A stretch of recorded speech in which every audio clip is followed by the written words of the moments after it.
Did you know that Rihanna is Smurfette? And me, the coolest Smurf in the whole village. You're probably wondering how I got in this situation. Ever since the first trailer of that new Smurfs movie dropped on February 2025, Paramount Pictures would not stop reminding us that Rihanna is Smurfette. The only thing the majority of people know about this movie is that Rihanna is Smurfette, because it's highlighted everywhere. Rihanna is Smurfette. The marketing centered around this was so aggressive, with many behind-the-scenes promo, internet videos, and street posters, all stating with a conviction only shared by mid-century German physicists, E equals MC squared, and Rihanna is Smurfette. On all levels except physical, Rihanna is Smurfette. Do you know any other details about the Smurfs movie? Who are the other stars? Who's even directing this? Well, guess what? You don't get to know! None of it smurfing matters! There is only Rihanna and Smurfette. Two beings, one essence, the sacred union, the universal truth, the axis upon which all creation turns. Obviously, this is far, far, far from the first or only time that a celebrity's casting in a voiceover role has been central to a movie's marketing. I remember this discourse really flaring up some years back when it was announced that Chris Pratt would be voicing the most iconic video game character of all time. And not because of Chris Pratt's impeccable Italian accent or uncanny Mario impression. It was literally just Chris Pratt doing his normal Chris Pratt voice. Because people knew who he was. And because marketing. But to lightly defend the decision to cast Crunchy Mouse, at the very least, Chris Pratt is an actor. He's had a very long career in TV and movies and has repeatedly proven his comedic chops. Rihanna is notably not an actor. She has acted in movies before. She is one of the most important and influential pop R&B stars of the past 25 years. She has the business acumen to lead a billion-dollar company. She is not an actor. And this isn't the first time a pop star has voiced a big role in an animated feature film either, for it to be heavily used in the marketing. For instance, Beyonce being prominently featured in the marketing of the 2019 Lion King reboot. Beyonce obviously being a part of this film, everybody is so excited. Yes. Every interview that exists, someone asks if it's a person who's not Beyonce, they're asking them about Beyonce. Or even Justin Timberlake being one of the top billed actors in DreamWorks' Trolls. Singing killed my grandma, okay? Heck, this isn't even Rihanna's first voice role, playing a teenage girl who befriends an alien in DreamWorks' Home. You like my new dress? Oh! Meet Smurfette. And it's worth noting that Rihanna is now the third pop star to voice Smurfette, having been voiced by Katy Perry and Demi Lovato in previous iterations. Now, I can hear you saying, well, it makes sense. A lot of animated movies are musicals with, songs, and pop stars are singers. So it makes sense to hire people who can sing. What, you're gonna tell me that there are people out there who can sing and act? Yeah. On Broadway and theater, Disney would know. They've hired a bunch of them as voice actors. And I am going to make a bold prediction that Rihanna being Smurfette will not be the last time a pop star will be used to market a movie, specifically an animated voice role. Like, I can see it now. Chapel Rowan is Glorgonthorpe. Gracie Abrams is Booka Blue. Sabrina Carpenter is Michi. Oh no, wait, that was Zendaya. Zendaya is Michi.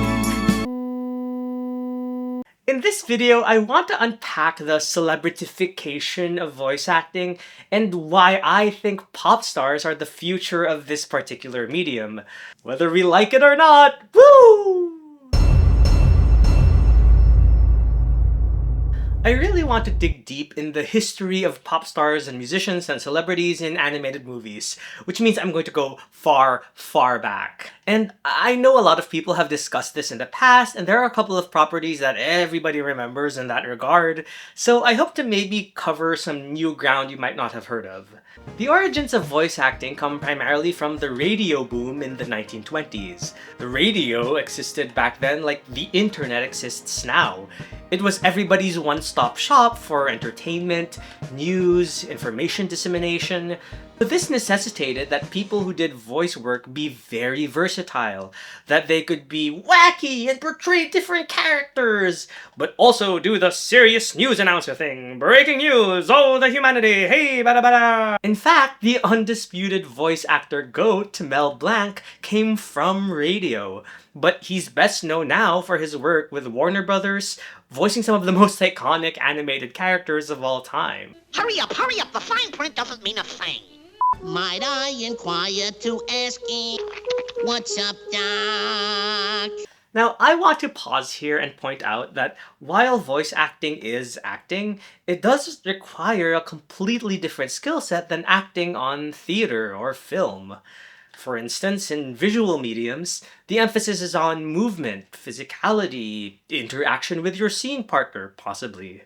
While voice acting may only require your voice, it can get surprisingly technical with how you control your throat or vocal cords, or how not to blow out the microphone.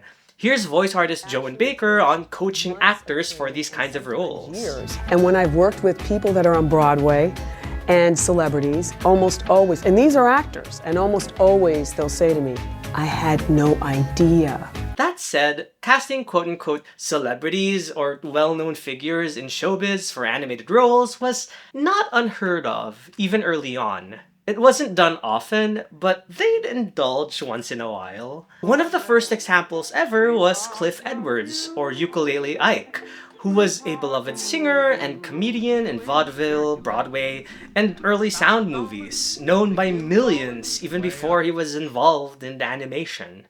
But of course, his biggest legacy was providing vocals for a song that, if you've ever watched a Disney movie in the past 20 years, you already know.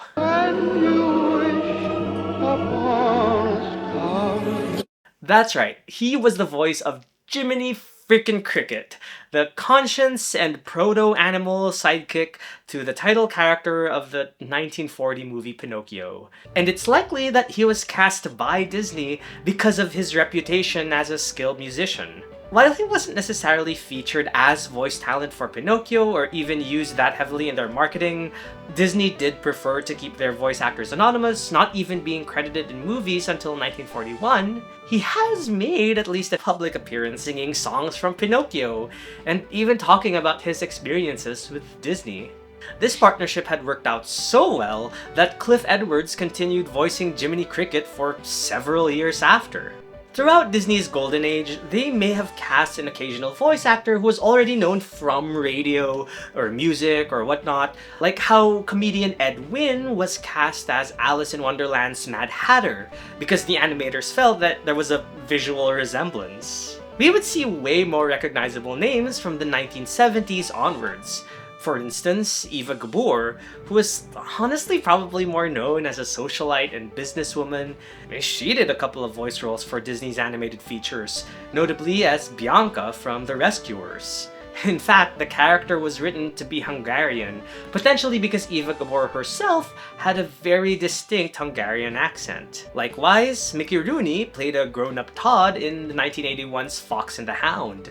While Rooney was obviously no longer at his prime, he was, just 40 years before, one of the biggest and highest paid movie stars of that era.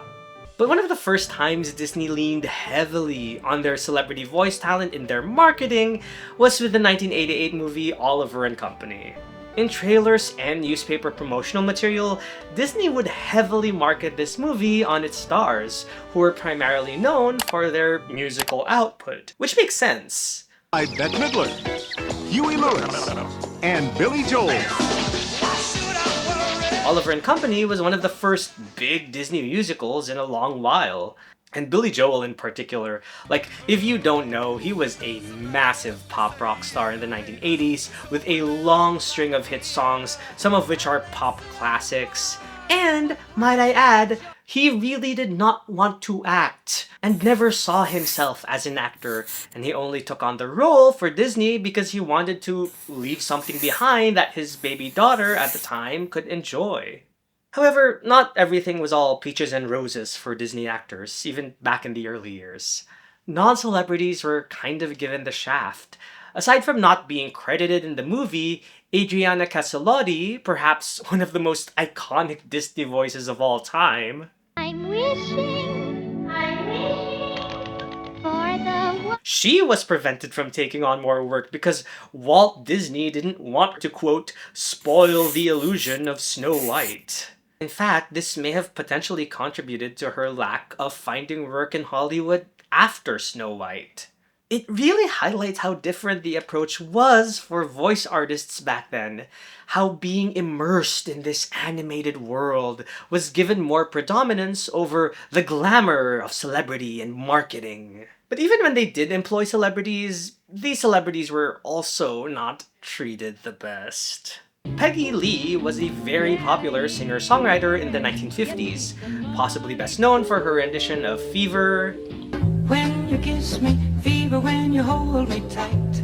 So after Cliff Edwards, she was one of the first pop singers to be cast in these kinds of things. She was initially assigned to write songs for 1955's Lady and the Tramp, and it was actually Walt Disney's idea to then cast Peggy in more prominent roles, where she sang several of the songs and voiced some of the characters. You may remember them. La la loo, la la loo. He's a tramp, they adore him. We are Siamese, if you please.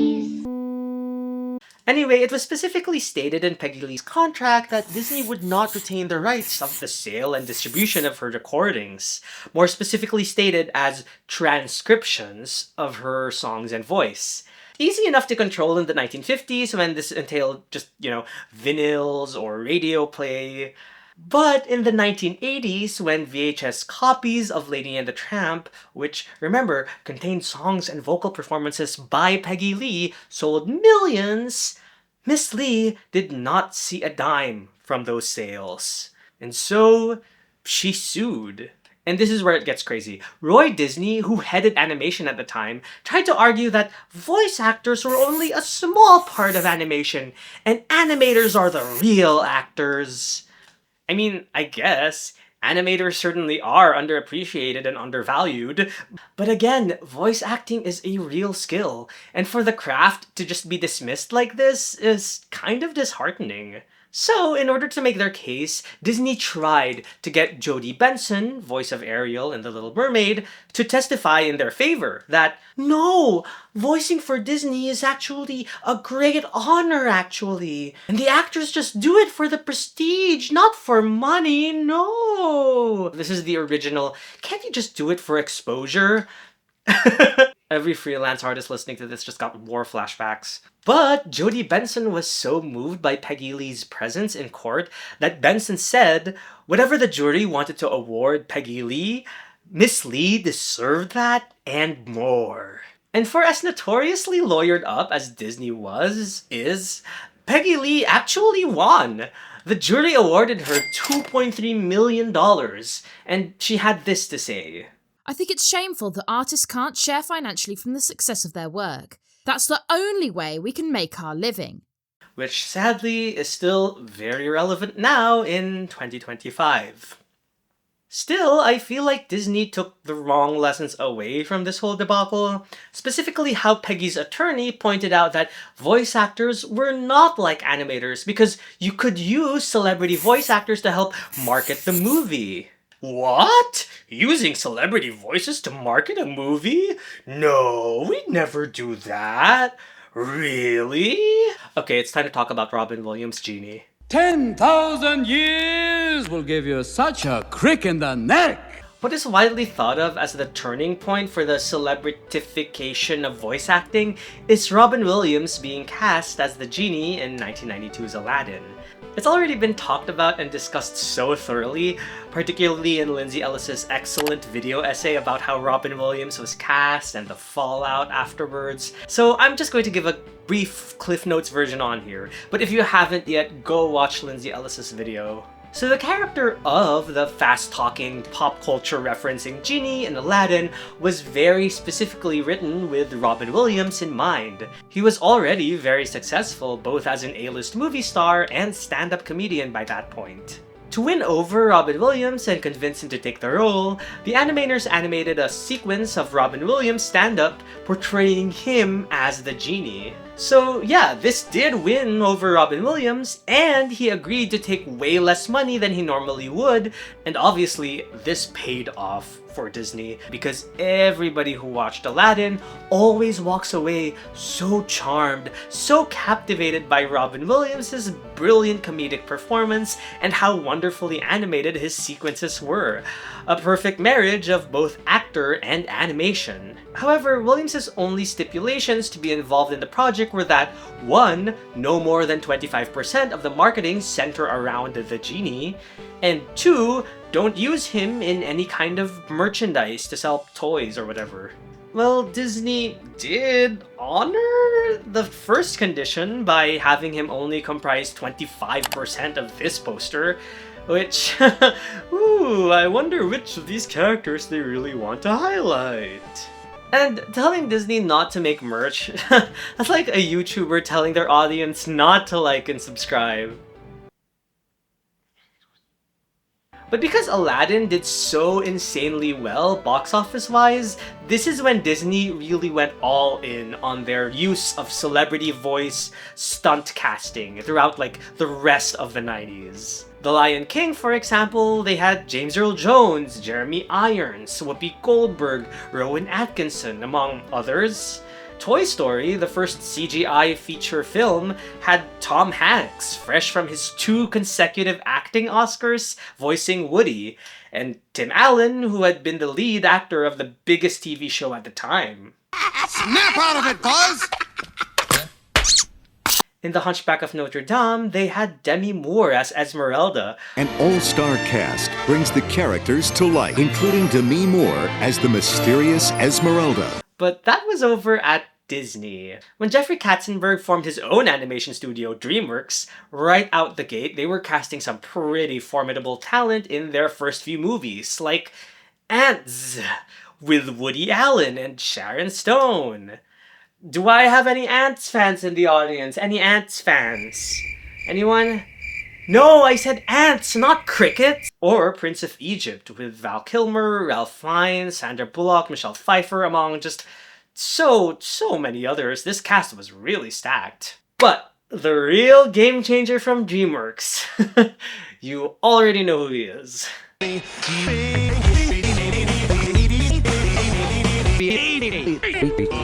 So, Shrek was obviously not the first feature film to cast celebrities in animated features, obviously, but wow, did the advertising not let you forget who the real stars were? Mike Myers, Eddie Murphy, Cameron Diaz, John Lithgow. And also, just to appreciate the star caliber of our 4 main leads at the time, all of whom were white-hot stars coming from huge hit movies and a hit TV show in the 90s and 2000s. In Roger Ebert's review of Shrek at the time, voiceovers for animated movies were once, except for the annual Disney classic, quickie jobs that actors took if they were out of work. Now they are starring roles with fat paychecks, and the ads for Shrek used big letters to trumpet the names of Myers Murphy, Cameron Diaz, and John Lithgow.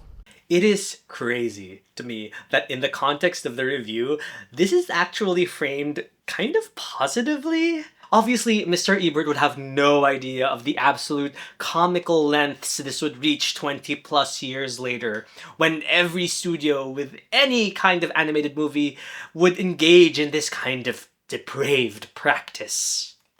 Ben Stiller, Chris Rock, David Schwimmer, Jada Pinkett Smith. Stop, girl, seriously.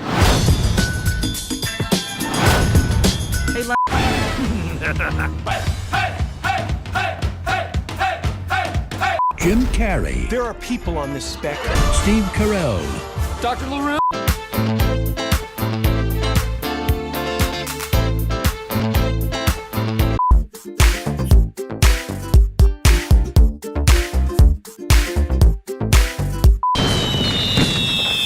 Yep, that's me. I'm Ferdinand. You're probably wondering how I got in this situation. And another DreamWorks production just 4 years later would especially be really, really egregious. Shark Tale. Now snap your fin right on it. Snap it. You're not snapping it. Oscar. Shark Tale is a cinematic abomination. No, I actually remember watching this in the movie theater, and like, even if I understood that this was supposed to be a movie about like a fish and the shark mafia, I have never been made more acutely aware that I was watching celebrities. Sharks are coming! Sometimes want to take your big dumb. Just show those sharks who's boss. Even as a dumb teenager at the time, I felt weirdly pandered to. Like, I was just watching Will Smith doing what Will Smith normally does. Lara Croft is the sexy fish. Bridget Jones is the cute love interest fish, etc., etc.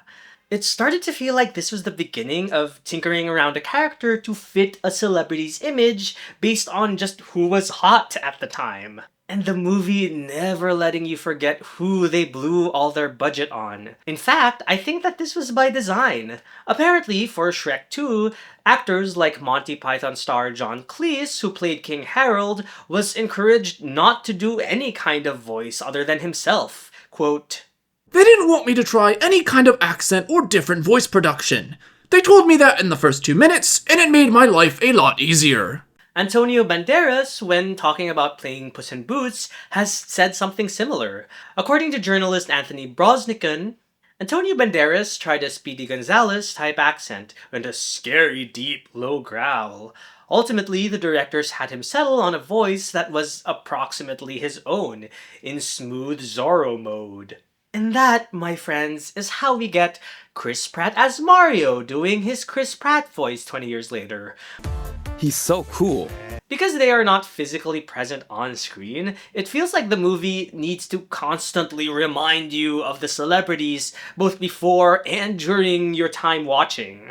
Like how freaking Sing 2 has the photos of celebrities posing alongside their animated counterparts, which is bizarre. I mean, you hear, but you never once see Scarlett Johansson, the person, in Sing 2, but there she is being proudly flaunted on the poster.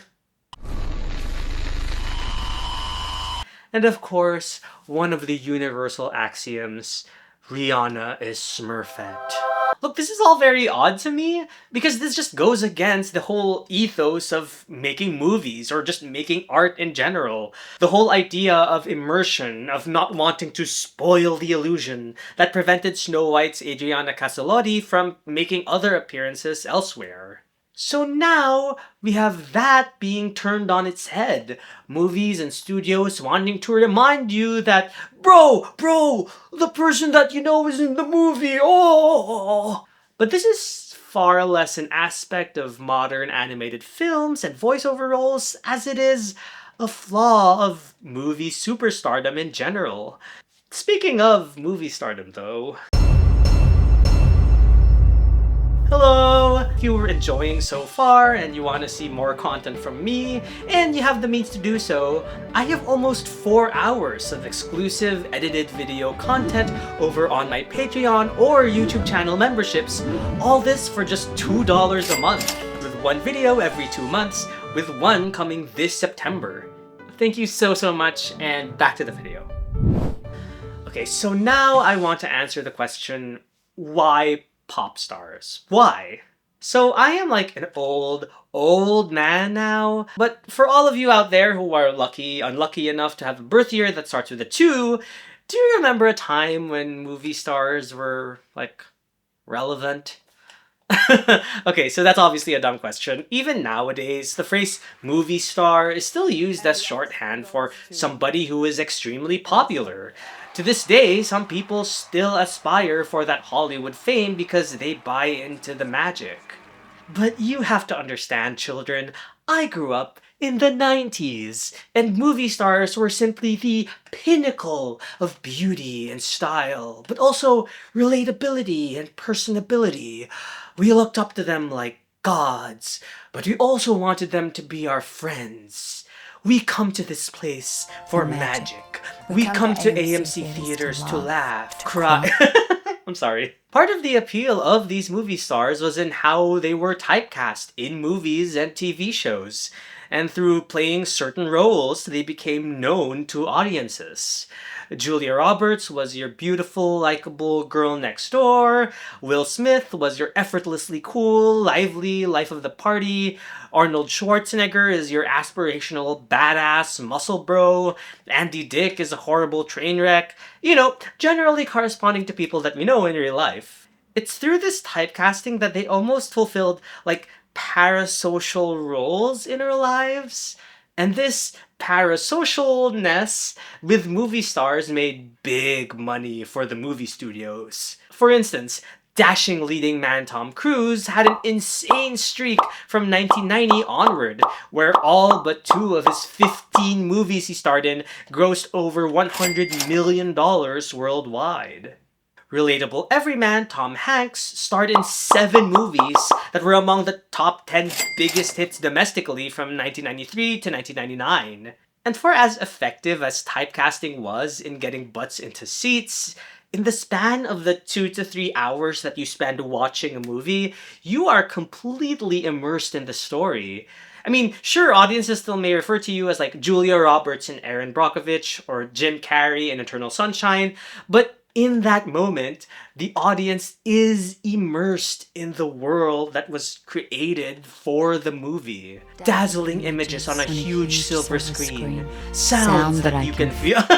Okay, I'm sorry, I'll stop. And all of that added to the glamour, the allure, the mystique of the movie star. I mean, it's that same Hollywood machine that powered the marketing of Shrek and Shark Tale, and what made them so effective. Heck, even as late as 2014, when that selfie of Ellen DeGeneres at the Oscars with all these people broke the internet, apparently. And yet, nowadays, we are in the middle of what you could call the decline of the movie star. Jameson Thomas of the YouTube channel Media Influence has an excellent video about the death of the movie star, from the collapse of the studio system, the rise of television, and the modern social media age. It's a really good video.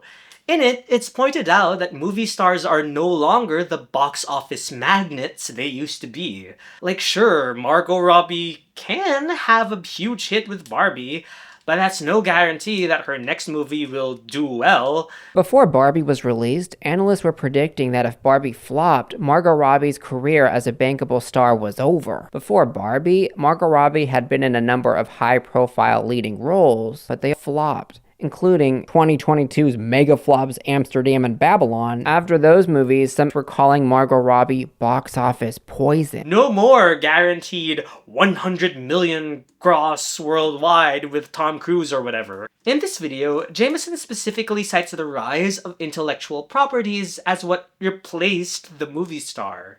Like, probably one of the biggest A-listers of the decade, Henry Cavill, was replaced in the role of Superman in that recent movie. If this had happened 20 years earlier, this could have been a death knell for the franchise. But the latest movie has David Cornsweet instead, and that movie seems to be doing really well. See, as it turns out, Henry Cavill, the movie star, was never the draw, but it was the intellectual property of Superman that people came to see. You could say the same for Marvel movies, or Barbie, or whatever Disney decides to remake now. So, movie stars are cancelled. Honestly, at the risk of sounding self-serving, it feels like internet content creators have all in all supplanted the movie star in terms of relevance and impact and influence, but it does come with some limitations. For one, with very few exceptions, because of how fractured the internet is, almost no online personality will ever become a true household name in the same vein as movie stars of ye olden days. But they do inspire a lot of trust. According to market research commissioned by Google in 2015, in a study with 433 teenage YouTube subscribers, 70% of them relate to YouTubers more than traditional celebrities. There also have been surveys showing that content creator, streamer, YouTuber, or some other variant are among the top aspirations for young people nowadays, with this CNBC article claiming that around 30% of youths surveyed around the US and UK want to make it in vlogging. As horrifying as that is, take that from someone who is a YouTuber, it also makes a lot of sense. See, the main reason why influencers have so much clout and influence, say it with me now, authenticity. 95% of a YouTuber slash influencer slash content creator's output is them just being themselves.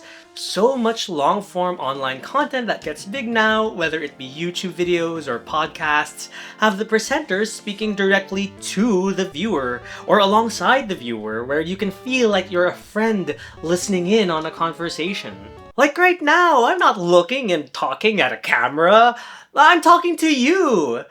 Are you doing okay? Have you eaten your lunch already today? Make sure you drink your water. And majority of us out here on YouTube land live and die off our ability to convey to our audience that everything we are saying is a sincere reflection of our innermost thoughts. And it's through that authenticity, that relatability and honesty, even vulnerability, that viewers can develop a connection with these creators. Now, all of that, everything that I just described, is completely antithetical, like directly at odds with the art of acting and movie making. Like, yes, movie stars do their little talk show appearances and podcasts. They talk about what it's like to be a movie star and share personal stories, and yay, we feel a connection with them.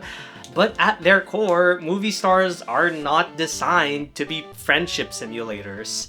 They act in movies. You know, the thing that we, the audience, are supposed to be immersed in. And we measure how good actors are at their job and reward them with a lot of praise based on our ability to forget the fact that they are just playing make-believe for 2 hours. So movie stars just don't have the same pull that they used to have because of an overall perceived lack of authenticity that's simply built into the acting profession. Plus, it seems like in recent times, especially for a certain large subset of online people, the movie star has gotten kind of a bad rep, being seen as nothing more than overhyped, unfairly, and absurdly wealthy socialites. I mean, do you remember back in 2020 when we were all basically trapped inside our homes and many folks had to be laid off and had trouble making ends meet? And then some actors got together to be all like... And it goes like this. Imagine there's no heaven. Can you believe that in 6 short years we went from the Ellen selfie to imagining that there was no heaven? I can imagine. However, because content creators will never quite be universally known, again with a few exceptions, I feel like the void left by movie stars has been filled with talk show hosts who have no problem projecting authenticity because it's literally their work. Why do you think James Corden is still in like every movie nowadays, despite nobody liking him anymore? Ooh, shade. There have also been athletes. Just as I was writing the script, I caught the teaser trailer to the new movie GOAT, prominently featuring basketball living legend Stephen Curry. But of course, if you look at, let's say, the top 50 most followed accounts on Instagram or something, one profession stands out. Let's see here. Musician and actress. Okay, let's talk about our main pop girlies. You know, like movie stardom, musicians were also perceived as extremely glamorous, with pop singers being among the most famous and even flashy and ostentatious people in the world. And you even had a certain subset of the population who were drawn to that flashiness and allure. But for the most part back in the day, pop music was seen as this commercialized slop, mass-produced for maximum catchiness to appeal to the poor, unenlightened sheeple. In some circles, it still kind of is. But in the 2010s, with the increase of streaming platforms diluting what music gets big, plus the increased presence of niche online fan communities, I made a whole last video about this phenomenon, please check it out.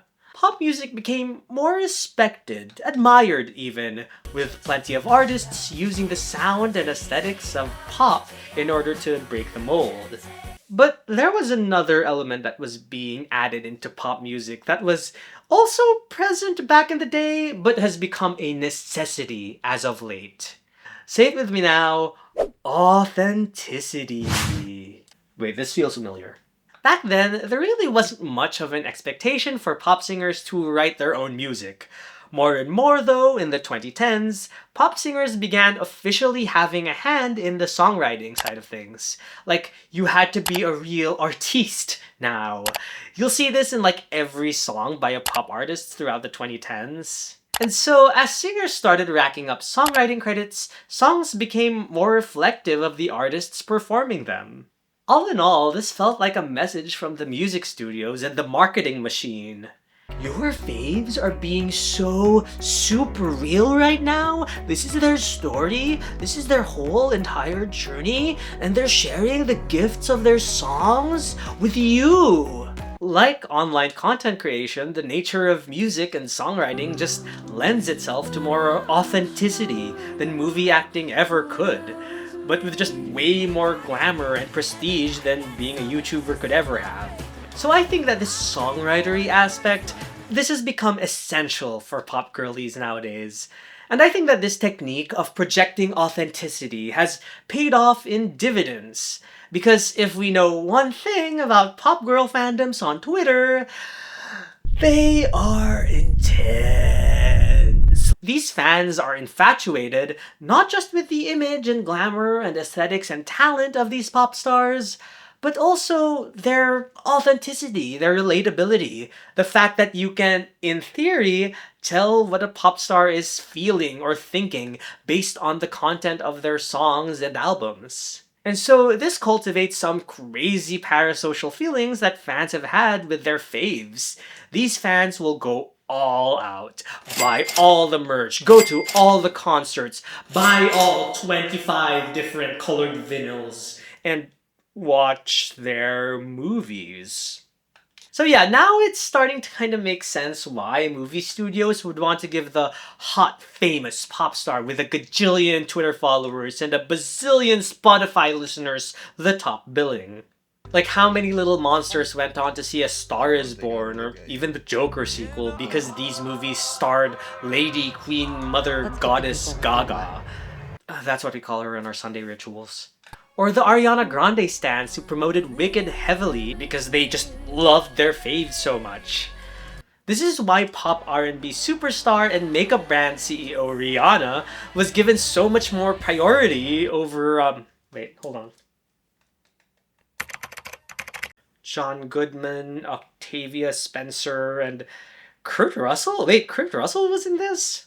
Now, as far as pop stars and movie acting in general have been concerned, it's been kind of a mixed bag. You occasionally have a performer like Will Smith or Jennifer Lopez who start out kind of doing both acting and music, and then they just end up leaning way more onto one over the other. Likewise with a lot of Disney/Nickelodeon starlets. However, for more established pop singers and their foray into movie stardom in the lead role, you would occasionally get some great movie moments. Cher, the icon that she is, won an Oscar for Moonstruck, for example. Snap out of it!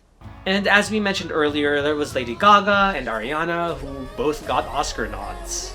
But these can also end up as notorious flops and devastating for both the movie studios and the pop stars' images. The Mariah Carey star vehicle Glitter was eviscerated by critics and was a massive bomb that impacted her career. You probably don't even remember that Britney Spears was in this weird road trip melodrama called Crossroads.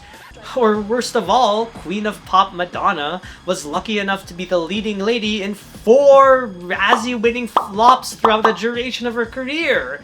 I mean, you gotta weigh the risk and reward. Like, maybe you could get an Oscar nom, or maybe you'll get ruthlessly dragged by critics and the public who will likely dismiss you as just a marginally talented pretty face who should just stick to her lane. So I've noticed that in the past 2 decades or so, pop stars are way less likely to do the whole big splash with a lot of hype for their big movie screen debut in the leading role. I mean, it still happens, but kind of rarely. Nowadays, when pop stars do appear on screen, it's way more likely to be in supporting roles, where they're on screen for like 5 to 10 minutes at most, or, glorified cameos, see Taylor Swift's entire filmography. Or you probably forgot that Justin Timberlake had been an actor for a pretty long time now, but his biggest movies tend to be those where he's basically a supporting role. But aside from supporting roles, there is one kind of role that celebrities of every stripe crave. I've done some animation, and here's how easy it is. It's the easiest job in the world. What's the line? And the guy goes, "It's time to go to the store." And then I go, "It's time to go to the store." What's the next line? He goes, "Oh, it's getting dark outside." It's getting dark outside. And then they give me $1 million. That was Chris Rock in the 2012 Academy Awards, basically disparaging the role of voice actors, saying how easy it all is. Which, logistically, it is easier to organize performers for voiceover roles versus live action ones. They don't need to go through wardrobe or makeup, they can be alone in the booth and they don't need to interact with their co-stars or other actors. They're literally reading their lines off a piece of paper and can do and redo them one line at a time. Realistically, for one movie, it's stuff that you could get done in like a day or 2. It's easy work. If you're already a celebrity, or movie star, or pop star, where you barely have to conceal your normal voice and just literally speak the lines. But the whole reason I kind of wanted to make this video is that voice acting matters. There are super talented people who make a living crafting different characters through just their voice, and in some cases, mastering the art of mimicry or capturing the essence of existing characters. They have to imagine scenes in their head and modify how to project their voice. They have to be familiar with how to use their throat or chest and diaphragm. It's all crucial muscle memory. And if you've ever been emotionally moved or touched or felt a connection to a video game or animated character that had speaking lines, this was likely in no small part due to the voice actors behind them. Oh, hello! It's me, Mario! There are content creators on this very website that display the versatility and talent and enjoyment of voice acting as an art, as a profession. If you are even a little bit into animated properties, it's possible that there are voice actors that you look up to and think are awesome. I still adore folks like Dan Castellaneta, Tara Strong, Cree Summer, etc. But these same performers are facing an uphill battle now. It wasn't until just a month ago, at the time of me writing this, that voice actors began receiving contractual protections against the unauthorized use of AI-generated replicas of their own voices. And this was only after a protracted year-long strike.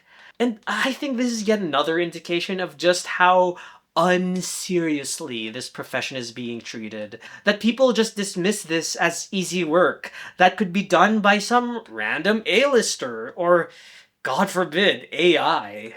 And all this talk about movie stardom and parasocialness and pop stardom, at the end of the day, it's just like studios or whoever trying to get butts into seats so that they can make more money. But honestly, I feel like in the age of streaming and easy to access content, people are no longer lining up around the block for the new hot Hollywood movie just because they recognize the name. I kind of think we're over that. Yes, obviously, celebrity and glamour sells. Authenticity sells. But so does good art and passion that can be felt in the storytelling, direction, and even the voice performances.